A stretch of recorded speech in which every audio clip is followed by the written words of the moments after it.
I am so stupid.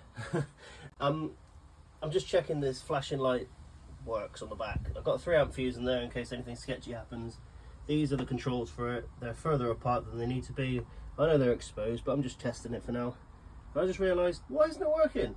Hey, guess what? You haven't got your battery earth connected to the body, idiot. I've got a really sketchy earth wire that's going up to here because that's the only clean earth I have right now. So if we go over to the back, look at this. We've got some exciting flashing lights going on. Oh wow. The quality wiring check. This one is for the flap lights. So, yep, that's on there. 3 amp fuse isn't blowing, and the lights are working on the back. Goody.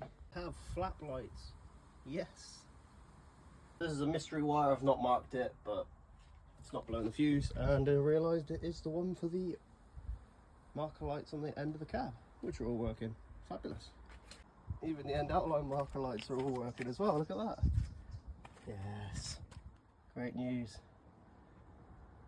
And then last but not least, roof lights, which are again all working. So we've got no breaks in those wires, which I'm thankful for. All the chamfers have been cleaned up on all these, all the burrs.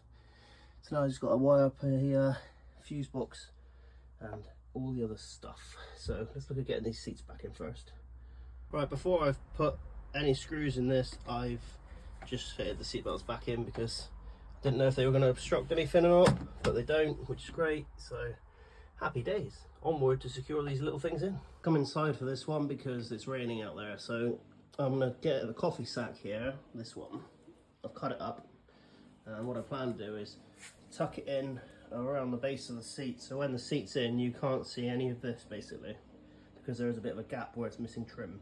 Unclipped the seat itself, there's a little piece of trim on all seats basically that tucks up underneath this ridge, so I've just unclipped it all, and I'm planning to get the Hessian sack over here and then re-clip the seat down. Back to this rusty wheel as well. I might even weld a cog in there in the future, but I've got half of it on there and now I just need to get the other half on there.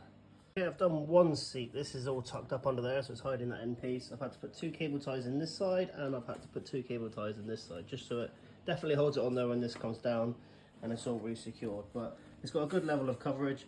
You're not going to see any of those rails under there, which is exactly what I wanted, so let's see what it looks like.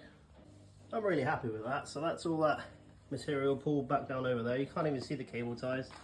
I've left a little opening here so I can actually get to the bolt and actually put it in the seat.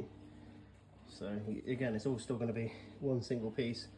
This is the passenger side, that's all on there. I had the inclusion of this lovely little handle as well. What a treat that was to get around. I just got to put the other side on. There we have it, 2 seats are done. Happy days. And there's a nice little hole here as well so I can get to the bolt hole to put that back in. So yeah, that's looking really smart. I'm happy with that. So these are all looking fantastic. The only thing I want to do is what I've done on this one. Just sprayed a little bit of black spray paint on it just to make it look a little bit more rustic. Don't really like it looking so clean.